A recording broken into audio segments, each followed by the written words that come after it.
Hello everyone, it's Shannon here. I'm so excited to have you joining me today. In this video, we are going to create a really cute slider card using the Wanna Build a Snowman Stamp Set.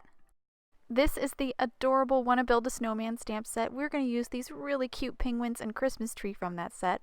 We're also going to use this really versatile, super handy First Snow stencil. That's going to help us create these wonderful snow drifts. We're going to start with the stencil and an A2 panel of 110-pound white cardstock. I'm actually going to use a stencil to trace a line. This is just going to help me get the positioning right for my images. I'm basically going to stamp the trees and one of the penguins down onto this panel because I don't want a lot of dimension. I can't die cut them out because that's going to prevent my slider from moving freely, nice and smoothly. So after I've made those drifts, I'm now going to stamp the tree twice as well as one of the penguins in Memento Tuxedo black because I'm going to later color these with my Copics. So now that I've finished stamping my images, I'm actually going to fussy cut this layer out. I'm going to cut right along the tops of my snowdrifts and then fussy cut also around the very tip top of one of my trees that extends beyond the drifts. Now we're going to move on to creating the background. I have an A2 top folding card turned on its side here, and I'm going to ink blend a really beautiful kind of blue sky. First I'm going to trace the very top of that panel I just cut out. This is so I know where I need to kind of stop my ink blending or how far down I need to have my ink blending.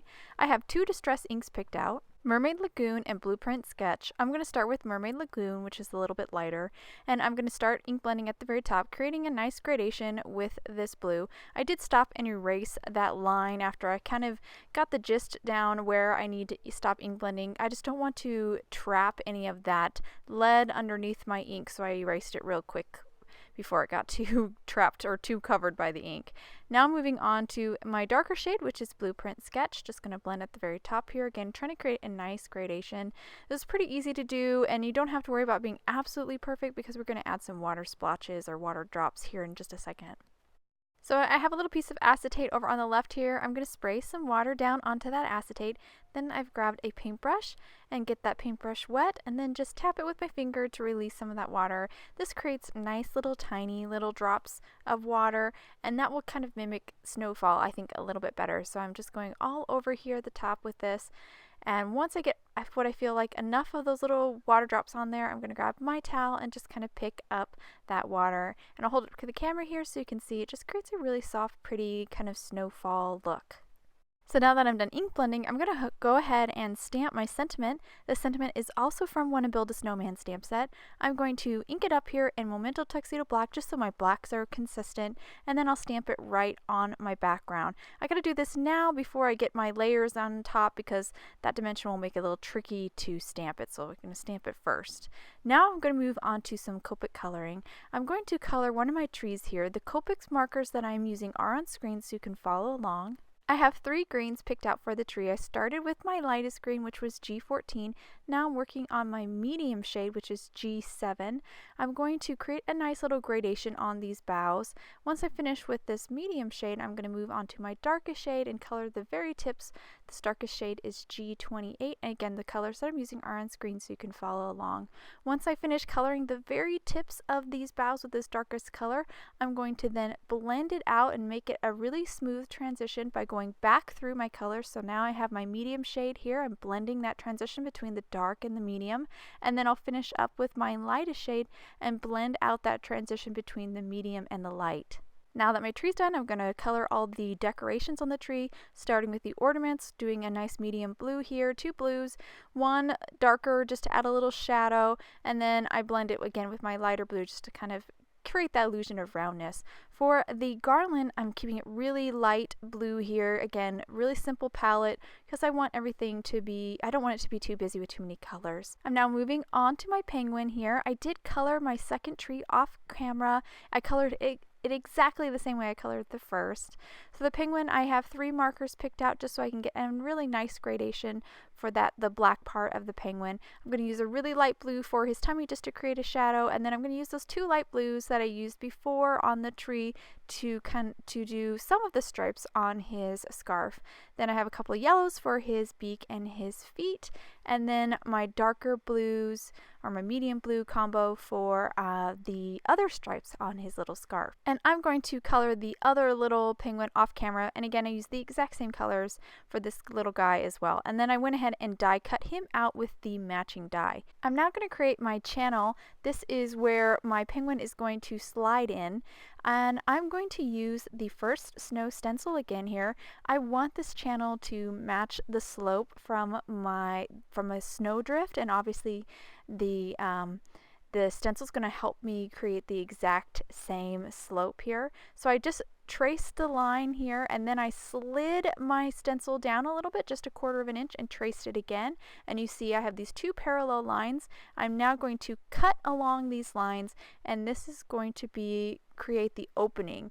So I just have an X-Acto knife here, and I'm just cutting on a cutting mat. And once I finish cutting it out, I'll then cut the little edge here, and that's going to just release that little section right in there, and now I have my channel done. So I went ahead and erased the remaining pencil lines for my slopes, and now I'm going to do some ink blending. But before I'm going to do any ink blending, I am going to protect my my penguin and my rightmost tree here with a mask that I created just by stamping the images onto a post-it note and then fussy cutting it out. I've got the first snow stencil here again. I'm going to line it up with that kind of arch on that first slope, and then do a little ink blending right along the edge of the stencil to create my first slope. And then I also blend a little bit at the very top of that slope. Now I'm blending on the second slope here, again just blending right at the very top of the paper, and that creates a little bit of gradation there, a little bit of shading, and really creates the illusion of depth. And here you can see, when I hold it to the camera, you can kind of see it a little bit better, that little bit of depth that blending creates. So now we're ready to put this card together. I have my front panel here. Before I can stick it down onto my card, I do need to add some foam tape to the back side of it. You need some dimension here so that your penny or your weight can move freely between the 2 layers. So I have some foam rectangles here that I'm going to place down. I am going to avoid placing any of this foam tape around the channel. You want to leave a good, I leave about an inch area open around the channel so my penny doesn't get caught on any of that foam tape and doesn't move freely. I went ahead and removed the backing on all my foam tape rectangles, and now I'm going to stick the panel down. I did pop my penny in there real quick before I stuck it down. I'm going to grab that penny with my scissors and just center it here in my channel. I'm now going to cut a small rectangle of foam tape here and stick it onto that penny. That foam tape is going to be what we attach our penguin to, but it also is what keeps this penny kind of within the channel and sliding along that channel edge. I'm just going to check it here after I got that foam tape down and see how my sliding motion is going. It seems to be getting caught a little bit, and I think it's getting caught up the upper left corner here. I didn't add a lot of foam tape up there, so I think that top edge is kind of drooping down a little bit and causing that penny to stick. So I just added a small amount of foam tape, still making sure that it was clear of the penny, and just kind of adhered it to the very tip top of that panel, and that provided a little bit more height and made sure that that penny was moving freely. Now that I've got that sliding motion going really smoothly, I'm going to remove the backing on that foam tape, and then I'm going to stick down my cute little penguin. And I do like having my penny all the way down at the end of my slider. That way I can make sure that when my penguin is all the way at the end, he's not kind of hanging off of the card. So that's a good way to kind of make sure he's still all within the dimensions of the card.